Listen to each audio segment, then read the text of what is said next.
O ano na, trililing. Putang ina ka, fake news peddler ka talagang hayop ka. Sabihin mo na fake news ang Google, na hindi daw safety ang Davao. Fake news daw yun. Tapos kanina, naglabas siya ng post na invited daw, iniimbitahan daw si Senator Bongo ng ICI. O ngayon, no?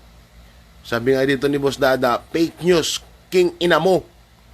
Mas masawal pa ito sa lolit solis pagdating sa chismis. May maniniwala pa ba rito sa laos na politikong ito? Putang na, mayor nga, di nanalo yung hype din eh.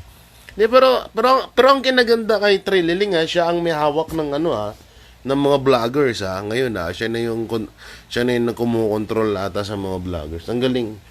Alam mo kung magkano talent pin ng mga vloggers sa akin. Parang gusto ko na nga hindi sumali dun eh. Mukhang malaki bigayan.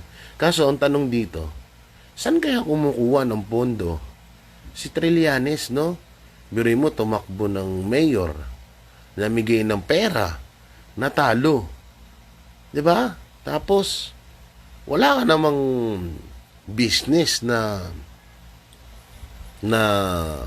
matatawag na ma-maintain mo yung mga ginagastos mo. Diba? Saan kaya, no? Totoo kaya yung balita dati na nakatanggap ka ng 200 million plus? Totoo kaya yun? Paano ba yan? Fake news peddler, Trillanes. Yan, mag-ano ka na lang, mag-napkin ka na lang. Yan, bagay sa'yo. Total, para kang baklang di malaman na, na nagpipiling na may regla or nire-regla.